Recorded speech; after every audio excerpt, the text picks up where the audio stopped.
ఎఫెసీ రాసిన పత్రిక 2వ అధ్యాయము మొదటి వచనములో జ్ఞాపకం చేసుకుందాం.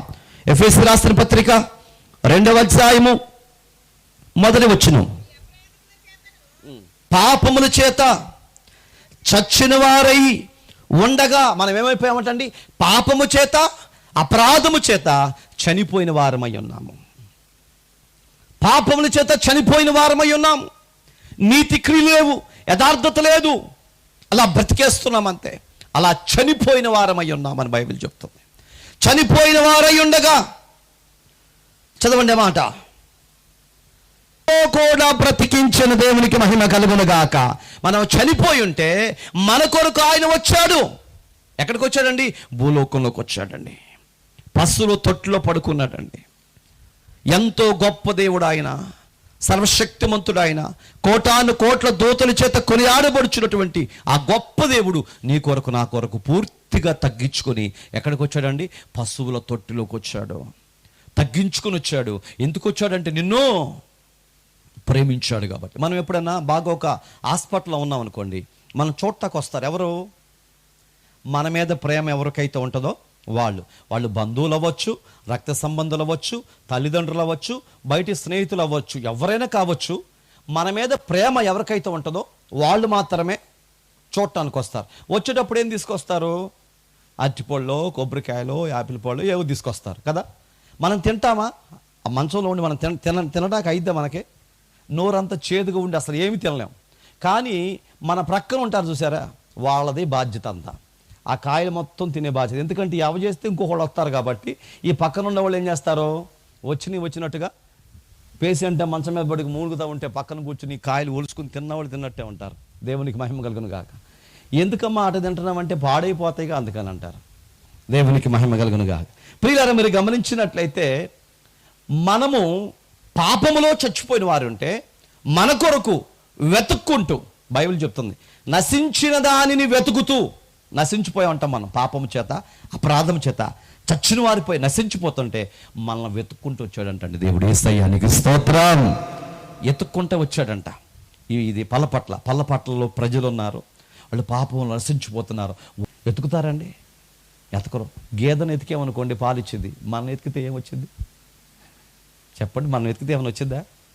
అమ్మయ్య ఎప్పటి నుంచి అనుకుంటున్నాను దేవుడు ఈనాటి కార్యం చేశాడు, వెళ్ళిపోయిందిలే అని భర్త అనుకుంటాడు. భార్య ఏమనుకుంటుంది? అమ్మయ్య నాకు ఎంత ప్రశాంతంగా ఉందో అనుకుంటాడు. దేవుని స్తోత్రం. పైకి మాత్రం నీకోసం ఎన్ని చోట్ల ఎతికని తెలుసా?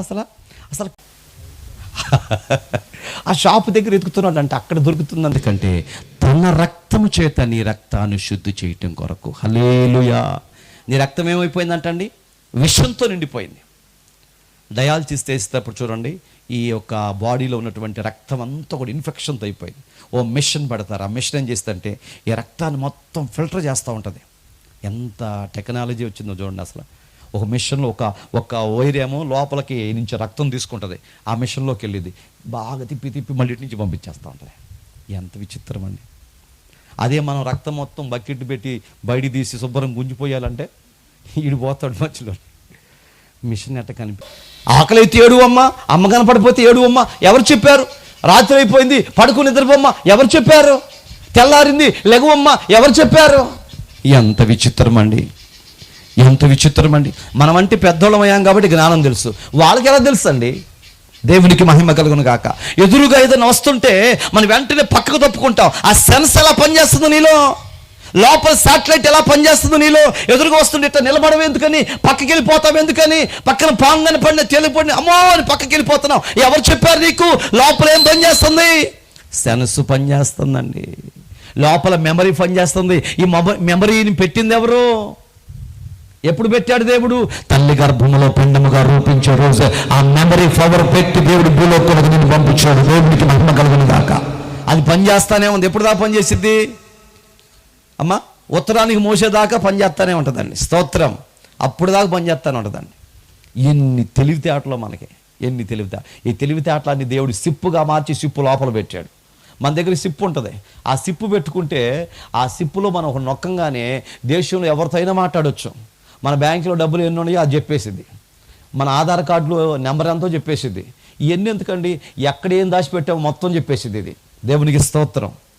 అందుకని అలా చేశారు ప్రపంచంలో. నువ్వేమి దాచుకోకూడదని మొత్తం నీ బ్యాంక్ డీటెయిల్స్, అప్పులు, చెత్త మొత్తం కూడా నీ ఆధార్ కొట్టంగానే వచ్చేస్తాయండి. అలా డిజైన్ చేశారు.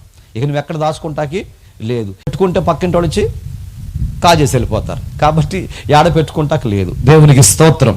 ఈ విధంగా డిజైన్ చేశారు. ఇవన్నిటికీ కర్త క్రియ యేసయ్య ఒక్కడ మాత్రమే. ఆయన చేశాడు ప్రియులారా. ఇక వాక్యాన్ని ముగిస్తున్నాను, జాగ్రత్తగా వినండి. ఈ రాత్రి అపరాధముల చేత చచ్చిన వారై ఉండగా మన కొరకు ఆయన ఏం చేశారంటే మనం బ్రతికించడం కొరకై ఆయన మిమ్మల్ని క్రీస్తుతో కూడా బ్రతికించును. రోమిలి రాసిన పత్రిక 3వ అధ్యాయం 23వ వచనంలో ఏ భేదము లేదు, అందరూ పాపం చేసి దేవుని అనుగ్రహించి మహిమను పొందలేకపోతున్నారు. అందరూ పాపం చేశారంట. అందరూ విషసర్పం కాటు వేసిందంట. రోమిలి రాసిన పత్రిక 5వ అధ్యాయం 12వ వచనంలో ఇటు ఉండగా ఒక మనుషుని ద్వారా పాపము ద్వారా మరణమును లోకములోకి ఎలాగో ప్రవేశించును. ఒక మనిషి చేసిన పాపం బట్టి మరణము లోకములోకి ఎలాగొచ్చునో అలాగునే మనుషులందరి పాపము చేసినందున మరణం అందరికీ ప్రాప్తించును. మనుషులందరూ ఏం చేశారంట? పాపం చేశారు. ఆ పాపం చేసిన దానిని బట్టి మరణం అందరికీ వచ్చింది. ఆ మరణములో నుంచి జీవంలోకి దాటించడం కొరకు ఆ నజరేయుడైన యేసయ్య నిన్ను వెతుక్కుంటూ ఈ లోకానికి వచ్చాడు ప్రియులారా. ఆయన వచ్చాడు కాబట్టి మనం ఏం చేయాలంటే ఆ సిలువ వైపు చూడాలి, ఆయన వైపు చూడాలి. మనిషి కుమారుడు ఎత్తబడ్డాడు, ఆయన వైపు మనం చూడాలి. ఆయన వైపు మనం చూసినట్లయితే, నిదానించి చూసినట్లయితే ఆయన చూసిన ప్రతి ఒక్కరు కూడా బ్రతుకుతారు. ఏ యవనస్తుడైనా, ఏ కుటుంబ సభ్యుడైనా మనం చూడవలసింది దేవుని వైపు. దేవుని వైపు చూస్తే మనం బ్రతుకుతాం ప్రియులారా. ఈ రాత్రి దేవుని వైపు చూస్తావా? నీ పిల్లలు దేవుని వైపు చూపిస్తామండి. దేవుడు తన కొరకు మనల్ని ఎన్నుకున్నాడు. దేవుడు తన కొరకు మనం ఏర్పరచుకున్నటువంటి మనం పాపము చేత చచ్చిపోయిన వారై ఉండగా, అపరాధముల చేత చనిపోయిన వారిని మన కొరకు ఇదిగో కలువరి సిలువలో ఎలాడుతున్నాడు ఆయన. ఆయన వైపు మనం తేరి చూద్దాం. ఆ పరలోకపు యేసయ్య వైపు మనం తేరి చూద్దాం. ఆయన వైపు తేరి చూస్తే మనకేం దొరుకుతుందంట? బ్రతుకుతామండి. మరణంలోంచి జీవంలోకి దాడుతాం. చూడండి, ఇందాక చెప్పాను, త్రోవ పక్కన కూర్చున్నటువంటి వాడు ఆయన వైపు తేరి చూస్తే వాళ్ళకి, ఆ కుర్రోడికి ఏమొచ్చిందంటండి? కుంటితనం నుంచి బయటకు వచ్చాడండి, స్వస్థపరచబడ్డాడు. ఈ రాత్రి మనము దేవుని వైపు చూద్దాం. కలువరి సిలువలో ఎత్తబడిన యేసయ్య వైపు చూద్దాం. మనము చూడటం కాదు, మన కుటుంబంలో ఉన్న ప్రతి ఒక్కరు, యవనస్తులు ప్రతి ఒక్కరు కూడా యేసయ్య వైపు చూస్తేనే నీకు రక్షణ దొరుకుతుంది. యేసయ్య వైపు చూస్తేనే పాపముల నుంచి, శాపముల నుంచి విడుదల పొందుతావు.